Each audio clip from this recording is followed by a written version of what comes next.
Anyway, so shifts in the Substack algorithm. So I'll give you a little bit of insight. I did write about it at the start of last week and I shared some of my graphs. Everybody's feeling it, right? So I've been in a mini mind container with 19 beautiful business owners who all write on Substack. And a lot of topic of the conversation was, I can't do this because my churn's too high. Like I thought I could do this and I thought I could grow, but my churn's too high. And so the focus of everything that I was working with them on was how their business ecosystem fits with Substack and not giving Substack the heavy weight of it being a sustainable business for them, because it isn't.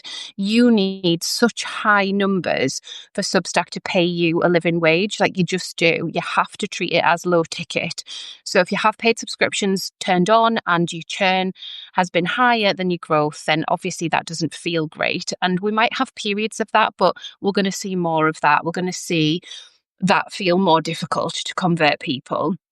Not impossible, but more difficult. There's always a summer lull anyway, so some of it is down to the summer lull, but some of it isn't.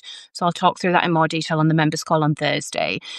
If you want to run a paid subscription newsletter or a membership here, that's great. Like that's perfect. But churn on Substack is higher than membership churn elsewhere monthly. It just is. So, we can do with that what we want. Like I'm going to always run mine here because it makes sense because I teach about Substack education, but it is higher. The churn's higher.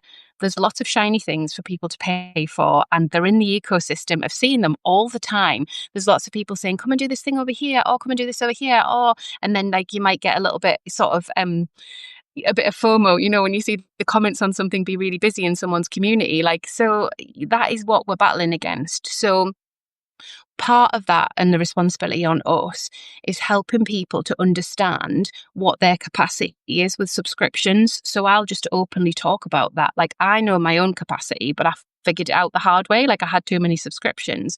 So I had to get really specific about what I needed for my well-being, for my creative practice, but also as a business owner. Like I can't just have loads of fun subscriptions. That's silly. I can't read them all. I can't engage with them all. What's the point? So that's one of the things that I would be talking to your audience about, helping them to understand where yours fits in. So is it a subscription of inspiration, education, escapism? Does it make people really feel something? Do they feel connected? Do they feel part of community? Like you need to know where your positioning is so that they know, okay, this is what I get from being there. Like, so for mine, it would be education, community, but also inspiration. Like I also really take care of people's nervous systems. So they know when they come into my space, like I am going to be upbeat and I am going to hold my integrity and be honest, but it'll always be, we've got this, we can do this, like I've got you. And I'll also do the deeper work with them as well. Like I'm not going to shy away from that because it makes us better writers. So that would be like my first tip to really frame up. Like it's not just wishy-washy pay for my Substack, like be a paid subscriber. It's like, what are you inviting them into? Like how can they see it within their reading ecosystem, within their classes ecosystem, like how any of that stuff works for you. Sorry about my nails, by the way. School holidays, I'm literally like, really need to change that. Okay, so, and then notes. So lots of you are feeling like a little bit down and despondent about the lack of engagement on notes. So there's a really positive shift happened in that now we are being invited to subscribe rather than follow, which thank goodness, because honestly, and Russell and I spoke about this in our live last week, which you can watch. Russell's got nearly 70,000 followers and like literally gets about 5 comments on some of his notes, or like just 0 engagement. And like he writes really good stuff. He's very helpful. He's very in service. He's very generous. And so we were just laughing about it, really. I think you just have to treat it as a little bit of throw a penny into a wish well and see what happens. Buy a lottery ticket and see what happens. Treat it as a water cooler moment with your colleagues. Go and chat in other people's notes. Yes, do a couple of fresh notes if you want to, like if you feel called to, but don't put too much emphasis on expectation. The algorithm will shift and change again. It's shifted and changed so many times. Changed so many times. So I think just have fun and like curate a notes feed so it just feels so inspiring and so that you stay in your best creative headspace. Like you want to create from a place of alignment and not fear. So some people can tolerate quite a lot of different input from news sources or like clickbaity headlines. I am not one of those people. Like, I literally can't stand it. I'm like, don't show me stuff that shouts at me. Like, I don't want that. We're all different, aren't we? Like, we've all had a different basis for how we experience the internet and how we experience life. So I think for me, hanging out in the art category, the well-being category, sometimes business, if I'm in that sort of mood, can feel really nice. And I think just don't put too much pressure on yourself for it to levy subscriptions over. People are just being more cautious about how many things they're subscribed to. That being said, obviously there's lots of opportunities with notes as well. I would say right here and now, there are more opportunities with Instagram. If you want to learn the basics of Instagram, you're going to get more from Instagram just because of the way the algorithm is working with smaller accounts, and how you can work with ManyChat. You don't have to pay for it. You can, you work with the free version. So there's lots of opportunity there to deepen connection with people that end up following your social media, who will then come over to Substack. So there's not just notes, I guess is what I'm saying. So you can obviously, enjoy some sprinkles of notes. But I think the algorithm has changed so much that it's harder to get the traction. It's harder to get the engagement for all sorts of reasons. So I guess just do what feels really good. And then in terms of how we are setting out our stall and setting up our Substack, it's a big bus coming in. I live in quite a holiday-ish place. So basically, well, it's been going on for about a month, but basically it is like tourismville. So all my usual things that I like to do are basically just overrun with tourists now. And, it's great for the economy and all that, but it is like, I can't just like park and go to the library. Like, was it? And Saturday? Yeah, Saturday I tried to come to the library and I just couldn't get parked anywhere in town.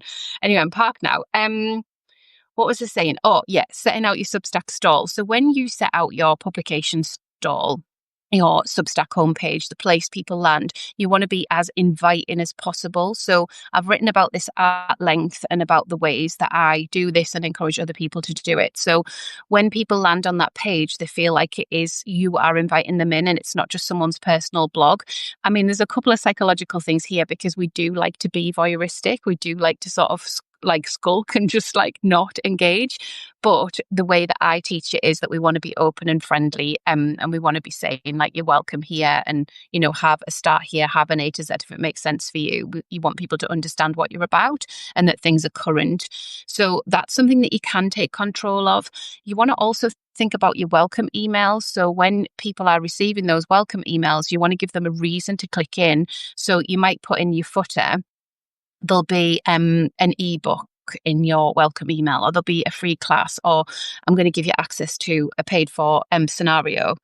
Hi.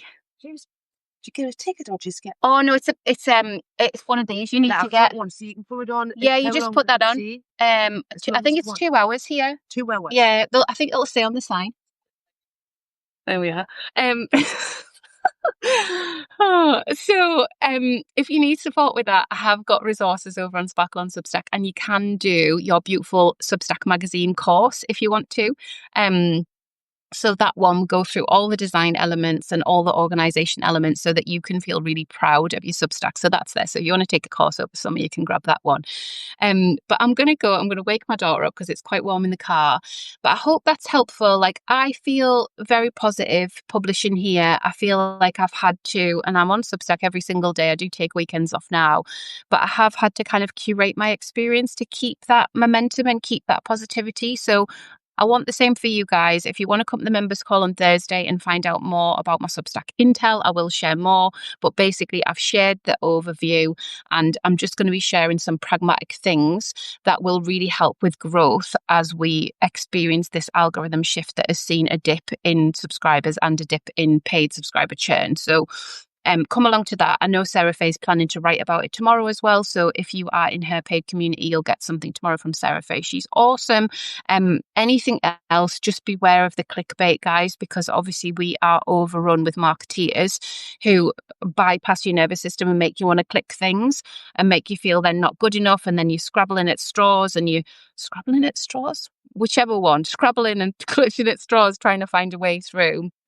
and actually you know what to do. Like all you've got to do is come back home to yourself and then make sure that you're kind of doing the things that we know about already, especially if you've been here a while. Like you know what to do, you know how to adjust things.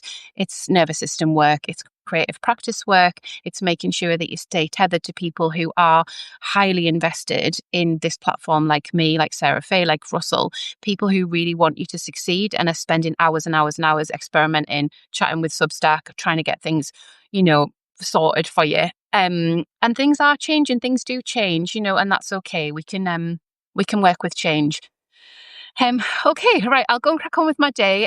I'll post this live later on. So if you missed any of the beginning of it, it'll be in live chats. If you want to watch my one with Russell from last week, I think you'll really enjoy it. We have very different approaches with the way that we use Substack, but he is awesome and he's a real like mad wizard with experimentation. He's just like, yeah, I'm going to go deep into experimentation, deep into research, deep into the stats and stuff like that. So he's always got some really good insight. If you want to watch that one from last week. But I'll see you all really soon. I'll go and head into the library. We're going to get some books and swap some books. And I'll see anyone that's in the membership on Thursday. I'll do the update at the very start of the call. So if you just want to come for that, you can. If you're busy in your summer holidays, and the replay will be out right after. Okay, guys, see you soon.